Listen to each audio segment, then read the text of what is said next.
পাগল হয়েছো? কাস্টের ঘোড়া কোনোদিন পানি খায়? তাই নাকি? আজকে তুমি থাকো, আমরা আসি। আরে বোন, কি হলো? এই ঘটনা ঘটনা আমার বাচ্চার বাড়ি। আজ আসি দেখছি যমুনা চলে। আমরা স্বামীটা পেলে আসি। আমি সালাম বলি স্বামী।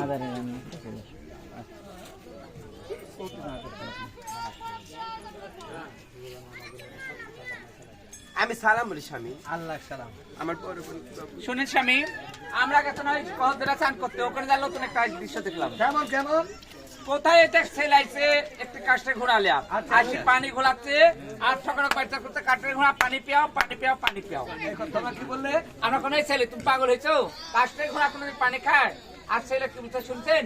আজ কাস্টের ঘোড়া যদি পানি না খায়, মানুষের উদ্যোগ কিন্তু কাস্টের পুতুল হয় না। এটা অসম্ভব কথা। হয়।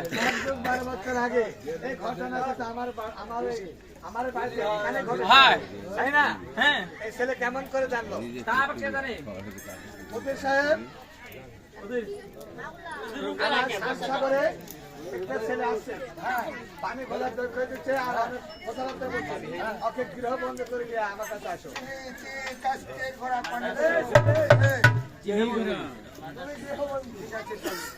বাচ্চার হুকুম তোমার যাইতে হবে। ওইখানে বন্দি করে নিয়ে চলে আসলো। সালাম বলে বাদ আল্লাহ সালাম। এই ছেলে তোমার পরিচয় কি? জাগরে তামার পাতা দিয়ে দিল, সমস্ত হিন্দে পরে দেখলো, দেখার পরে বললো, আরে বাবা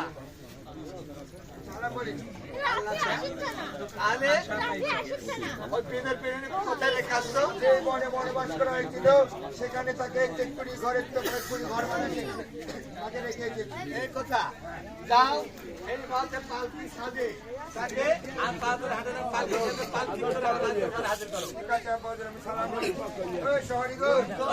চলে গেল পালকি সাজে নিয়ে মায়ের কাছে গেল, মায়ের চরণে সালাম করলো।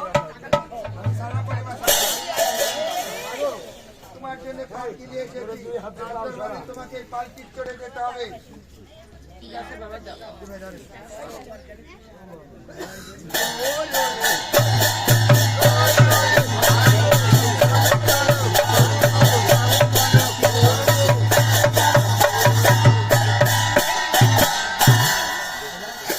সালাম বলি আব্বা। আল্লাহ সালাম, আল্লাহ সালাম। দেখো আমি না আমার আমি মস্ত বড় একটা ভুল করেছি, আমি তোমার কাছে ক্ষমা পাচ্ছি, আমাকে ক্ষমা করে দাও। আমাকে এমন কথা বলে পাপের ভাগী করবেন না গো স্বামী। আমার ভাগ্য বসে দাও। আপনি আমাকে ক্ষমা করে দেন গো স্বামী। আমি যদি কোনো ভুল করে থাকি। আরেকটি কথা, আমি আজ 12 বছর আগে তোমাকে যে বনবাসে করেছিলাম, এই 12 বছরের মধ্যে কোথায় কোথায় গিয়েছিলে, কোথায় কি খেয়েছো, এই সমস্ত হিস্ট্রি আমাকে বলতে হবে।